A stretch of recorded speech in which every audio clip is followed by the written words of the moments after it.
Welcome to Not Today, Satan, where we have covered some of the groundwork of the tools that the enemy is using in your life right now that you might not even be aware of. Some of you might not even be aware that you have an enemy, but Jesus talked a lot about him. The apostles mentioned him in the epistles. So it's really important to remember. And today I want to give you probably what one of the greatest tactics of the enemy is of all. And that is the enemy's perception of power. The devil gives a perception of power that, frankly, most of us, when we stop and think about it, it's a little overwhelming. In fact, it might even feel a little bit scary. So I want you to think about this. How many times you've thought, oh, the devil's strong, and you have these forces, and we hear powers and principalities, and you'll sometimes, I hate to say it, you'll watch a movie where these spiritual forces are portrayed as being strong, and there's this divine battle between good and evil. Now, just like with a lot of things that are untrue, there's partial truth going on here, but it's not what you would think. And so I want to go all the way back to the Garden of Eden again, one final time. And I want to examine when God judges Adam and Eve. He also judges the serpent, who is the devil, for the calamity that has been impressed upon creation. And we see here that Adam and Eve were created in perfect harmony, perfect unity, in a perfect situation, a perfect utopia, and they were told not to eat of one particular tree. They fall under the temptation of the devil. They eat of that tree. Mankind is cursed. And the devil now has won a victory, but that victory is short-sighted. And most of you might not know this verse, so this is a little heavy, but follow me on this, because this is so rewarding. One of the most important verses in the entire Old Testament, if not the most important verse in the Old Testament, takes place right after the fall of mankind. And it's in Genesis chapter 3, verse 15. When God pronounces judgment on Adam and Eve and the serpent, he says, this is what's going to happen to the serpent. He says, he's talking about the seed of the woman. He says, the woman's going to have pain in childbirth. He says, the seed of the woman is going to go forth. And this is what happens with the seed of the woman. He says, he shall bruise your head. That's a death blow. That's a murder, okay? And you shall bruise his heel. This is called a messianic prophecy. And what he's saying is, through the lineage of the woman, through the seed of the woman, there's going to come someone who is going to bruise your head, meaning absolutely destroy you.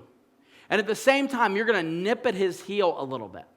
Now, what he's referring to the coming of Jesus Christ. When Jesus comes onto the scene, he's going to die for all of the sins of the world, including Adam and Eve's, the original sin. The Bible talks about this in Romans. It says that he died for the sin. One man committed sin and brought sin into the world, and then one act of righteousness removed that sin, and that was Jesus's. So what he says is, he's going to bruise your head. So you might think that you won a victory, but I'm telling you, you are dead meat. It's over. You are judged. And right there, he proclaims this judgment on the devil, who has seemingly won the battle for the world, in the heart of the world here.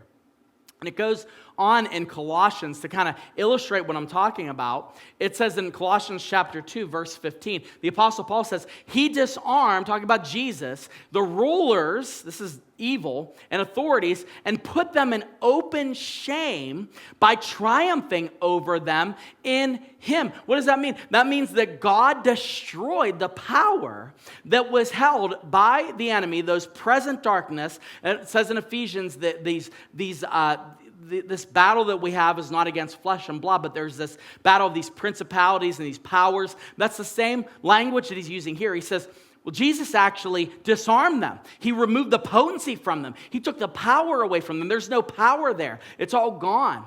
And he says that they've been put in open shame. Why? Because Jesus died for the sins that he didn't commit, and he rose from the grave to conquer the death that we all deserve. Now, with that said, this should be, in my humble opinion, one of the greatest weapons that you have in your spiritual arsenal to defeat the tactics of the enemy. So why do I say that? Because so many times do we find ourselves playing the victim Oh, I don't know, the devil attacked me, I don't know. And I don't know how I'm going to rise above this. And I don't get that. And what happens is we take our theology from Hollywood or some sort of story where there's this epic battle going on between God and the devil. I always envisioned this big arm wrestling match, and the devil comes in and he's ripped and he's got this gnarly looking body and all these tattoos, and Jesus comes in and he's equally ripped, and they sit there and they have this arm wrestling match. I think there's even pictures of this portrayed online. But here's the deal, okay? And this is the question that I want to put to rest today. Is there a power struggle between Jesus and the devil? Like, when we read the Bible, we're always a little bit worried, like, oh, I don't know how this is going to shake out. Is Jesus going to prevail, or is this going to be Satan that wins this one? The answer is no. Emphatically no. 1,000,000% no. The battle has already been won on Calvary's Hill. The war is over for the soul of humanity. And the king is on his way back to establish his throne and take over his kingdom. That's the part of the war that we're in right now, okay? So the most important thing that you can understand about that is you are a child of the king. Don't fight a battle that God has already fought and won for you. Now, I say this with one specific caveat. You might say, oh, I'm immune to this stuff, and the devil can't do nothing to me, the devil can't hurt me. The devil is still powerful.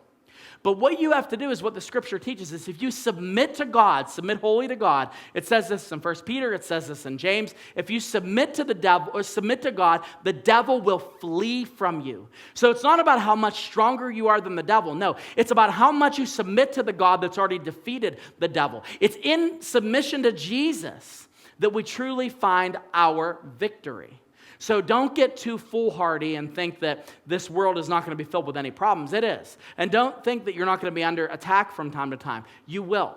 But knowing that the war is over and that the king is your father, and knowing for sure that the end of the story involves you reigning with him forever, that makes every single attack bearable.